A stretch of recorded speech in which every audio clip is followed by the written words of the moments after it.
नमस्कार साथियों, स्वागत आप सभी का सौदागर के आज के इस नए वीडियो में। साथियों, आज का टॉपिक थोड़ा अलग है, इसे आप लोगों को ध्यान से देखना चाहिए। थोड़े में बताने की कोशिश करेंगे आखिर जब आप घर खरीदते हैं तो उसके साथ क्या क्या चीज़ें जुड़ी होती हैं, और जो खास कर जुड़ा होता है वो होता है प्रॉपर्टी का क्वालिटी।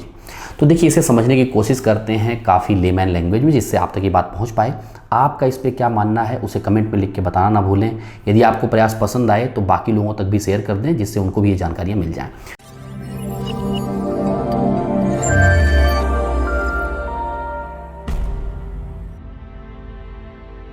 अब देखें, जब भी हम लोग कोई प्रॉपर्टी खरीदने जाते हैं, कुछ ऐसा जैसे घर खरीदने जा रहे हैं, हमने एक मॉडल रखा हुआ है यहाँ पे, फ्लैट खरीदते हैं, तो हम लोग क्या ध्यान देते हैं सबसे पहले कि बिल्डर का नाम कौन सा है, नाम कितना बड़ा है। ये फलाना डेवलपर है, ये फलाना डेवलपर है, ये टॉप डेवलपर है, ये नंबर 1 डेवलपर है, ये टॉप 5 में आता है, ये ऑल इंडिया रैंकिंग में टॉप 10 में आता है। इन सब चीज़ों के बेस पे हम लोग प्रॉपर्टी ज़्यादा खरीदते हैं, और हमें एक मेंटल सेटिस्फैक्शन भी मिलता है कि हाँ यार, हमने तो इतना पैसा खर्च किया है और फर्स्ट क्लास घर मिलने वाला है। इससे क्या होगा कि जो भी हमारी पूंजी है, जो भी हमने बचाया है, जो भी लोन लेने जा रहे हैं, वो एक सही दिशा में लगने जा रहा है। बड़ी अच्छी सोच है। पर आपको पता है एक चीज़, जिन भी बड़े नामों पे हम लोग दांव लगाते हैं, खासकर ऐसे जो टॉप का अपने आप को बताते हैं और बहुत बड़ा अपने आप को कि पैन इंडिया ये टॉप में है, ऐसे हैं, कोई डिलीवरी वाइज टॉप में बता रहा है, तो कोई कंस्ट्रक्शन वाइज बता रहा है, तो कोई लॉन्चेज में बता रहा है, सबके अलग अलग हैं। सबसे बड़ी बात यह है कि इनमें से ज़्यादातर डेवलपर, 90% डेवलपर ऐसे हैं जिनका खुद का कंस्ट्रक्शन का कोई एक्सपर्टीज़ नहीं है। उनको कंस्ट्रक्शन का XYZ नहीं आता, या फिर ना वो करते हैं, और वो अपने आप को इस तरीके से नाम दिखा के लोगों की बुकिंग लेते हैं, और लोग भी इस तरीके, आप लोग भी जो बायर्स हैं वो भी इस हिसाब से जाके बाई करते हैं कि यार हमें बहुत कुछ अच्छा मिलने वाला है यहाँ पे। पर होता क्या है कि जो फ्लैट आप खरीद रहे हैं, जो घर आप खरीद रहे हैं, जो प्रॉपर्टी खरीद रहे हैं किसी भी तरह के, वो पहले से ही फिक्स है। अब पहले से ही फिक्स है, इसका क्या मतलब है? इसका मतलब ये है कि उसका कंस्ट्रक्शन कॉस्ट पहले ही फिक्स किया जा चुका है। अब कैसे होता है थोड़े में समझते हैं।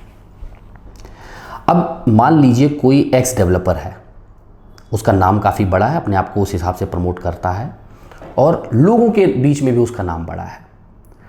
अब वो इंसान, जैसे ही वो डेवलपर उस कंस्ट्रक्शन के लिए प्रोजेक्ट की सैंक्शनिंग लेता है, तो वो कॉन्ट्रैक्ट जो है किसी को देता है, EPC, इंजीनियरिंग, प्रोक्योरमेंट, कंस्ट्रक्शन, किसी थर्ड पार्टी को दे देता है। भाई आप कंस्ट्रक्शन करो, आपको हम इस रेट से पेमेंट करेंगे। वो फिक्स हो गया, एग्रीमेंट हो गया उनके बीच में, कंस्ट्रक्शन स्टार्ट हो गया। अब जिस कंपनी ने उसका कंस्ट्रक्शन करने का पूरा जिम्मा उठाया है, अब वो क्या करता है, उसके पास मशीनरीज होती हैं, आर्किटेक्ट्स होते हैं, सिविल इंजीनियर्स होते हैं, लेकिन उसके पास सब कुछ नहीं होता। वो क्या होता है, लेबर नहीं होते।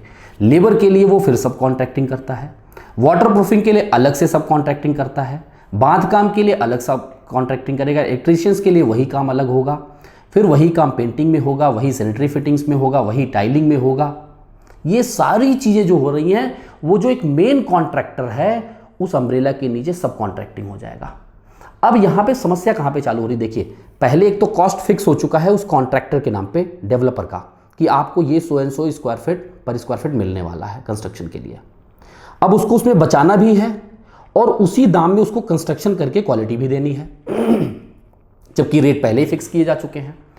और फिर जब वो सब कॉन्ट्रैक्टिंग हो रहा है, तो सब कॉन्ट्रैक्टर को भी कमाना है, और उसी में से उसको वो क्वालिटी भी डिलीवर करनी है। अब होगा क्या, एक तो उसको ऊपर से जो कॉस्ट मिल गया उसी में मैनेज करना है, उसने जो आगे कॉन्ट्रैक्टिंग दी उसको भी उसी में मैनेज करना, अपना जो मार्जिन है वो भी सिक्योर करना है। तो क्वालिटी तो डे 1 ही फिक्स हो गई। इसीलिए तो मैंने लाइन यूज किया कि वो डे 1 फिक्स हो जाता है। वही कॉस्ट जो साल भर में आप अंतर देखते हैं कि शुरू में ये रेट में बिक रहा था और बाद में ये रेट पे बिक रहा, आप उसी क्वालिटी के लिए वो पैसा जो 20 लाख बढ़ रहा हो चाहे 25 लाख बढ़ रहा हो, वो 25 लाख जो बढ़ रहा है उसके कोई वैल्यू एडिशन आपके प्रॉपर्टी में नहीं होने वाला, ये मान के चलिए। उसका फायदा डेवलपर को हो रहा है, या उसके साथ जितने लोग एसोसिएटेड हैं, कंस्ट्रक्शन फर्म नहीं, उसके जो पार्टनर होंगे, चाहे उन्होंने फंड लगाया हो, चाहे वो लैंड ओनर हो, या किसी तरीके के ज्वाइंट वेंचर में उनके साथ जुड़े हुए हों, उनका फायदा होगा। लेकिन आपको एज ए एंड यूजर उसके बदले क्वालिटी इंप्रूव होकर नहीं मिलने वाली है। हाँ, बड़े डेवलपर्स में एक फायदा ये हो सकता है, अगर उनका एक बड़ा लैंड चंक है, जो फायदा उसकी भी बात करना जरूरी है, जो बड़ा लैंड चंक है, अगर वो सिंगल रेरा के अंडर में बना रहे हैं, तो आपको ज़्यादा एमिनिटीज़ और जो सारे उसके अंदर बिल्डिंग्स हैं वो एक साथ एक टाइम पे ही मिल जाएंगे। यह एक फायदा हो सकता है कि अलग अलग फेजेज में शायद उसमें काम ना चले। अगर बड़ा डेवलपर अपने आप को कहता है तो वो सिंगल रेरा में मल्टीपल टावर्स बनाएगा, तो वह एक बड़ा फायदा है। लेकिन आप ये सोचें कि जिसने उस प्रॉपर्टी को 90 लाख में लिया और साल भर बाद उसी को 1.25 करोड़ में कोई खरीद रहा है, तो ये जो 30-35 लाख एक्स्ट्रा जा रहे हैं उसमें कोई क्वालिटी में कोई फर्क नहीं आ रहा, जिस तरीके से आपके कारपेट में कोई फर्क नहीं आ रहा अगर एक ही तरह का लेआउट है। और समस्या यहां पे ये बढ़ जाती है कि यार जब आप ये अलग अलग लेवल पे सब कॉन्ट्रैक्टिंग होता चला जा रहा है तो हर किसी को अपना पैसा बचाना, हर किसी को मार्जिन बचाना है, तो क्वालिटी कहां से दे पाएगा। अब इसमें मेरा अनुरोध आप लोगों से एक रहेगा, और आप लोगों के दिमाग में चल रहा होगा तो आखिर करें क्या, करें तो करें क्या, करें ये जो हमेशा सौदागर आपको बताता है। आप जो भी डेवलपर की प्रॉपर्टी खरीद रहे हैं उसका रिसेंट जो पोजीशन आ चुका है डिलीवर्ड सेगमेंट, उसे देखिए, वहां के लोगों से बात करिए। और आप लोगों से जो मेरा रिक्वेस्ट है वो ये है कि आप लोग किसी भी प्रॉपर्टी में रह रहे हैं, जो नई प्रॉपर्टी मिली है उसका क्या एक्सपीरियंस है उसे कमेंट में शेयर करिए।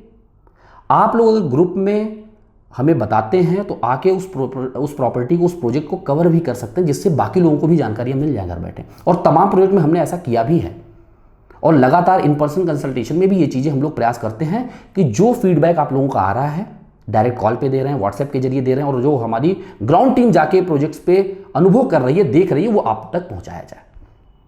तो ये आपका रिक्वेस्ट जो हम लोग आपसे कर रहे हैं कि आपका क्या एक्सपीरियंस है जिस प्रॉपर्टी पे आप रहते हैं, उसे कमेंट में लिख के बताइए।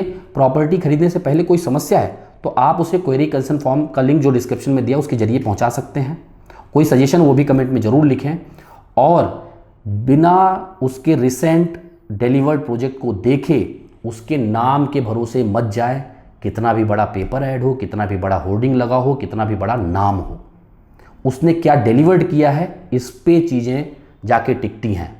उसने क्वालिटी क्या दी है, और ये खासकर बात है एंड यूजर्स के लिए, क्योंकि आपके लिए ना अगर एक क्रैक भी दिखेगा तो आपको यहाँ चोट लगेगी, क्योंकि आपने उसके साथ सिर्फ पैसा नहीं लगाया है, आपने उसके साथ इमोशन लगाया है, आपने उसके साथ टाइम लगाया है, और जो अपॉर्चुनिटी लॉस होगी उसको आप रिकवर नहीं कर सकते हैं।